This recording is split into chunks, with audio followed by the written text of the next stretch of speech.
Hey all, so if you have been hanging around the official BanG Discord and you are an active member of the Girls Band Party EN channel, you might have stumbled across images that look like this. Now you might be wondering, yeah, it's a difficulty tier list. Why does this video exist then? Well, that's because even though I did make this difficulty tier list with help of a few other friends of mine, I never really went in depth as to why each song is placed where they are.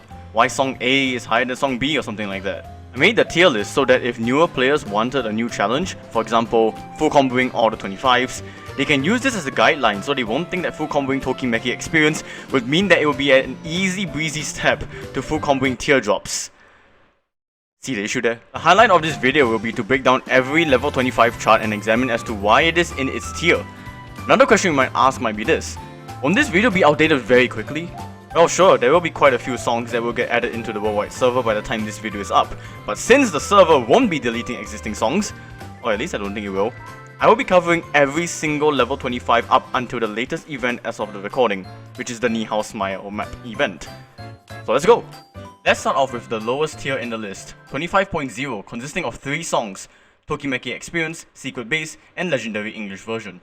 Let's start off with what is, in my opinion, the easiest 25 in the game, which is the first opening of Season 1 of BanG, Tokimeki Experience. And let's just say that I honestly would classify this song as a level 23. I will also be honest and say that this chart isn't really that good. It has a tendency to chart the vocals a lot of the time, and then shift to the guitar and drums randomly. But that makes it for an easy chart as the rhythm is very easy to follow. There are 0 drum rolls, and the hardest part of the chart for me would be hitting these hold releases, as it is very easy to suddenly drop a grade on the ends. Otherwise, the notes per second is at a very low 4.8, and while it may be at 180 beats per minute, it honestly feels like you're playing at a 90 beats per minute chart. It is barely anything as difficult as the current 25s that we get. Next up will be Secret Base. Currently in EN, it has the 5th lowest note per second stat across all the experts at 3.9, and it's a 25. By contrast, the highest notes per second stat of any song is Ringing Bloom at 9.0. It's not even half of that. It's at a very low 144 BPM, and the entire song depends on one mechanic, gallop rhythms. You have gallop alternating notes and gallop jacks. Now, I will defend Secret Base and say that it is not that easy of a chart, as the hold ends in the second half are incredibly easy to drop grades on. However, the rhythm throughout the entire song remains constant and consistent. The only difficult thing about the song is managing not to fall asleep. If you are aiming for a first level 25 FC, this should be up there in your list. It may be a long song at 2 minutes and 23 seconds, but if you tank it through, you'll realize this song is barely a 25. And lastly, we have Legendary English version. When the Japanese version of Legendary isn't easy enough, we get Legendary at 1 minute and 32 seconds. Now yes, there are some drum rolls in this chart, and there are also a few unorthodox rhythms like these syncopated alternating notes, but it is nowhere near as challenging as a general 25. You do have a short 1/6 burst before the fever, but everything else is very simple 1/4 rhythms, and the song remains at 144 BPM throughout. It's a recipe for a very easy level 25. Now we move on into the next tier, and there are quite a few songs to go through, so I'll go through all of them one by one from right to left. First up, we have Daydream Cafe. It is at a comfortable 150 BPM, so the drum rolls in this chart don't test any kind of speed, but rather consistency. Everything in this chart is very basic, and honestly the only hard part to get accuracy for me would be these holds in the fever portion. Everything else seems very straightforward, and you don't have any weird drum rolls into doubles that force a jack, or any kind of weird slider patterns that would be awkward to play. It is a very comfortable chart, a very comfortable 25, and hence why it is so simple to play. Now we move on to 1/3 no Junjo na Kanjo, which is funnily enough 2 beats per minute higher than Daydream Cafe. It is placed higher than Daydream Cafe because there are a lot more drum roll patterns, and also sliders that move from the edges to the middle, or from the middle to the edges. And it happens often, but I cannot place it any higher than it should be, because it is a short song at 1 minute and 42 seconds, and with its low BPM, there's no speed involved, nor are there any unorthodox patternings. It may be daunting to a new player, but if you have played many other 25s, this is a piece of cake. The next on the tier is Otomodachi Film. Again, slightly higher BPM this time at 158, but the notes per second clocks in at 6.7, so you are dealing with more notes at once, especially doubles. But the great part about this chart is how comfortable and consistent it is. The drum rolls that exist in this song aren't fast, and they do not end in doubles, and that everything is charted to a certain rhythm that is very easy to follow. The difficult part about this chart is your hand-eye coordination, as there are many times where one hand has to hold down the hold and the other hits regular notes. Look past that and you got yourself a very easy 25. Now we move on to Tokimeki Poporon, and this is the first instance of a faster gallopy chart, way faster than Secret Base at 170 BPM. It is, however, an incredibly short song at 1 minute and 34 seconds, so you're not hitting gallops for too long. And that's really it. You're just hitting drum rolls at a lower BPM than 170, somewhere around 127 because of the 1-3 patternings. And the only gimmick is just gallops. If you are comfortable with gallops, this could honestly be the easiest 25 to you. Next, we have Music Hour. This is as consistent and basic of a 25 as it gets. It is at a very low BPM of 135, and the tricky bits just come from the doubles that have alternating flicks. But you could easily cheese it by just flicking both notes. I guess the ending of the chart is tough to hit if you are sight reading it because of the notes that are snapped to Kasumi's talking voice, and there are also a few drum rolls that finish off with a double. But other than that, there's nothing really hard about this chart at all. With such a low BPM, there's no test of speed, so it's basically just a consistency battle. We got an old song now following Music Hour, and that is Hacking to the Gate. You got some hand-eye coordination testing patterns, basically one hand hitting a hold and the other hitting normal notes. But at 161 BPM, the drum rolls are pretty comfortable to hit, and apart from that section, it's just pure consistency and making sure you time your hold and releases correctly. Also, the ending is just 10 seconds of nothing. Thanks, shot. Yeah. Easy 25. Up next is the opening of Colorful Pastel from Bermuda, Wonderland Girl, the expert difficulty. At 5.4 notes per second and at 137 BPM, it is hilariously easy, because like most of the 25s I've talked about, there's no test of speed. The difficulty of this chart really just comes from the flicks and some long holds, but apart from that, you got yourself 1 minute and 53 seconds of pure consistency. I guess that will mean a lot more hand-eye coordination that's needed for this chart, but trust me, it's really not that difficult. You might be surprised to see an Afterglow song this lowly placed, but there's a reason why True Color is here. At 160 BPM, the drum rolls in this chart are not one of a typical Afterglow song. You do have a few dense double sections, and the intro could be infuriating to hit due to the quick slides. But if you look past those slightly tricky patternings, it's a really basic 25. No flick difficulties, no speed difficulties, no quick jacks. It's just straightforward and simple. Now we have Anniversary, and this chart is really just testing your single and double jumps. There is no flick difficulty in this chart at all, as almost all of the flicks only come from hold ends in the fever, and even though it is at 170 BPM, the drum rolls don't last longer than 5 notes, apart from one pattern. The bulk of the difficulty appears at the end of the fever, which can definitely trip some players up, and this is where the drum roll into the flick can catch players off guard. Otherwise, it's a pretty straightforward 25 that can cause a little bit of an upset, but not too much to see it as anywhere higher than it is. You might be familiar with this one because it's Legendary, but a Japanese version. I already talked about Legendary before because the English version is just the Japanese version but cut to 1 minute and 30 seconds. So for the Japanese version, imagine the English version and then slap the intro at the back, but with a drum roll into a double at the very end. It could be brutal, or it could be as easy as the English version. All I know is that it is still a very easy 25. Hello Happy World enters the fray with Memory Illumination, another gallop chart, but it's actually slower than Tokimeki Poporon at 165 BPM. One reason why Memory Illumination is higher than Tokimeki Poporon is that it truly tests the gallop gimmick further, with a lot of drum rolls, but at a pretty comfortable speed, so it doesn't really test speed at all too. The chart is very short, clocking in at 1 minute and 41 seconds, so you aren't hitting these gallops for too long. It can be easy to suddenly get a grade within these gallops, but full combo wise, it is nothing difficult. Now we start having a lot more patterns grouped up together with Bluebird. At 152 BPM, the chart plays at 6.0 notes per second, and there's a lot more hand-eye coordination patterns involved than the previous charts. Flicks start to appear more often at the end of the chart too, but just like the other charts I've mentioned, there's no real speed test going on. And it's only 1 minute and 37 seconds. It is definitely trickier than the other 25s I've mentioned so far, but we are currently nowhere near the meat of the true 25. Zenryoku Shounen is up next, and in this chart you'll see a few wanted no JUNJOUNA KANJOU patternings with these sliders. In the fever, it's pretty consistent in its charting, although there is a drum roll into a double that players need to be warned about. But yeah, it's 134 BPM, it's really slow, and the song is short too, so pretty easy. The last of the 25.1 tier is Hana odoreya irohaniho. This chart has a bit of everything I've mentioned so far. It is at a pretty average BPM of 160 and you got a few jump rolls here and there, some single double tap jumps and quite a few hold release patterns that can cause many grades due to the hold ends. Also in the fever, there are two same patterns where both holds have end flicks at different timings, which can be difficult to new players. But after the fever ends, it's very smooth sailing, and there's nothing tricky anymore. It deserves its place at the top of this tier. So as we move up the tiers, you can see that there might be some songs that you recognize, but at the same time there still might be some songs that you still don't recognize.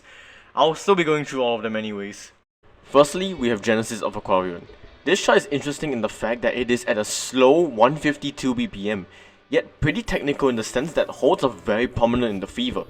Nailing the releases on them could be pretty tricky for newer players, as there are many of them scattered throughout the chart that tests hand-eye coordination. The ending has a BPM change as well, varying from 140, 120, 189, 134, and finally 59.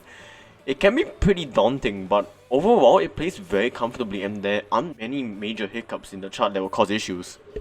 The special chart of Unite from A to Z is just a watered down version of the Expert. If you are familiar with the Expert chart, this chart could seem like a new territory as it doesn't include many of the dense patternings that the Expert has, although it has the third highest note per second set amongst the current 25s. It is still very basic however, and newer players can definitely expect themselves to go for FCs within their first few attempts of this chart. The only difficult part of the chart is nailing the rhythm right in the fever. Otherwise, it is just a downscaled Expert. Chocolate based recipe comes next, and this is a funny chart in the sense that it is at a very low 96 BPM. The reason why it isn't 192 BPM is because there are zero drum rolls. None. The bulk of the difficulty comes in hitting doubles, because this chart uses a lot of doubles. A lot of them. Once you nail the rhythm down however, it is a piece of cake to play. You just need to familiarize with the rhythm of the doubles in order to set a good score in this song. Some players will definitely complain about them, but I do not see much difficulty in them, especially when it is at a very low 96 BPM. Sakura Skip enters slightly faster territory now. It is a very short song, clocking in at under 1 minute and 45 seconds, and while it is at 165 BPM, there are quite a few double pandings and short drum roll bursts. They aren't too difficult though. The squiggly sliders could be a challenge to players who are very unfamiliar with the pattern, but it is apart from that pretty simple. Blackshot suffers from old charting syndrome in the fact that it is a pretty poorly made chart. That's why the special exists, but we are going to talk about the Expert. The double holds 42 seconds in is a big challenge to some players as the releases can be difficult to handle, as well as the weird drum roll jack right before the fever. Because of these weird patternings that can only really be found in the older charts, is why it isn't any lower than it is, but it's still very basic because a lot of sounds and instruments aren't actually charted in this chart. Pep Meets Step gets a lot more technical and holds, with a few bending patterns, the sliders that increase in ticks right before the fever, and the ending with the hold flicks. However, at just 137 BPM, and it being under 1 minute and 45 seconds, any form of drum roll becomes a consistency test, and overall it is hardly taxing in stamina. It is a very straightforward chart without too many daunting patterns. Sakura Memories is an odd chart. The first half is pretty empty and boring without any sort of difficulty, and then the true difficulty comes in right before the fever with the broken drum roll bursts. They are quite prominent in the chart and it is very easy to suddenly miss if you're not prepared for it. The double flicks as well could throw newer players off, so it's just fever that players need to look out for. It's in other respects very simple, so just watch out for the fever. One of the oldest charts in this list, Summer Skies and Sun 7, not only suffers from old chart syndrome, but it is also very long at 2 minutes and 26 seconds. Most of this chart is actually pretty empty, but the Poppy double patterns can be oddly tricky to hit, especially as it appears twice in the chart, at the start and at the end. It is mostly just getting over the fact that some patterns just feel weird to play. It's otherwise really plain and manageable, and kinda boring really. Luminous once more is a pretty fun chart that is also extremely straightforward. No sudden weird jacks or weird sliders, just plain drum rolls and hold plus tap hand-eye coordination patterns. Of course that one Luminous slider could cause a miss or two, but otherwise at 169 BPM, it is somewhat moderately fast yet comfortable. The chart isn't that dense as well in notes per second, so players will definitely find this chart reasonable to play as a 25. Where do I even begin with Jamboree Journey? For starters, this chart is littered with flicks. You get a dosage of flicks right at the beginning as well as 6 seconds of double flicks. There are many of the short 3-lane sliders as well that can be an accuracy killer if players aren't careful, and of course the one huge wavy slider at the end of the chart. But it being 156 BPM means there's no speed difficulty, so it's really just hitting those weird ugly patterns and you're good to go. Charles has only one difficult section that most players will trip up on. For most of the chart, it is just simple double single back and forth patternings, the occasional double sliders that move left or right, a few quick fire drum rolls and slightly tight hold release patternings. The real killer is at combo 485, with the triplet double jack into a double flick. If you are able to look past that pattern, it is smooth sailing and you won't have much trouble playing this chart. But of course, just be attentive of that. Starbeat just goes back to my old chart syndrome paragraphs. A lot of it feels empty and yearning for more, which is fulfilled in its special chart, but we are talking about the expert. Once you hit that 6th block, the difficulty spikes downwards so much that it is just negligible. It's just long holds and a bunch of emptiness, and that's a lot of this song. It is really just testing your patience and being able to hold on to your combo and accuracy. Now, by contrast, Hishoku no Sora is one of the most modern charts, with very basic rhythm patternings in its drum rolls and hold tap balance, and of course its fever section with the double tap and flicks. It's at a comfortable 169 BPM, so it is generally a straightforward consistency chart, but do beware of the drum roll into a double hold just after the fever ends. It is evil. Quintuple Smile is a hold and flick fest. Once you reach the section before the fever, that's where the difficulty of the chart really begins. But that's really it otherwise. The La La La patternings are just charted with basic double holds that can be nailed down within a few tries. It is certainly one of the easier 25s to approach, but a fever section could be a turn off for the players. If you are a tierer, Home Street is no stranger to you. It is the most basic gallop gimmick chart out there, filled with 1/3 gallop rhythms at a comfortable 157.5 BPM. The flicks could be a challenge, and the double spam right before a long tick slider before the fever can also be an accuracy or combo killer. But if you really like your gallops, Home Street is up your alley. Or up your street. Setsunai Sunglass should honestly be a lot lower than where I place it, but because of that one long drum roll 13 seconds into the chart, and it being at 183 BPM, I have to have this higher up. It is hilariously easy after the first 20 seconds unless you're a huge hater of doubles, because that's what it is in the fever.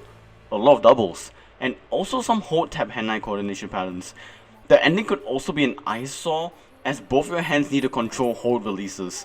So be careful of that. And lastly, we have Romeo&Cinderella. This is the gatekeeper of 25.2 because it honestly could be interchangeable with 25.3. This has many different kinds of patterns. Your typical drum roll bursts, squiggly sliders, many double spams, hold tap hand-eye coordination patterns, and that one double flick spam right after fever ends. It is definitely going to be a step up for players trying to clear or FC all 25s, so this is definitely a good place to start practicing. So that is that for the first part of this project. I've covered 25.0, 25.1 and 25.2, but we are far from done. As you can see, we have 0.3, 0.4, 0.5, 6, 7, 8 all the way up to 9. So the next video of this installment will be focusing on 25.3 and 25.4, as most of these songs are generally around the same difficulty, and the final video will be 0.5 up to 0.9. With that being said, I hope you enjoyed this video, and I'll see you next time.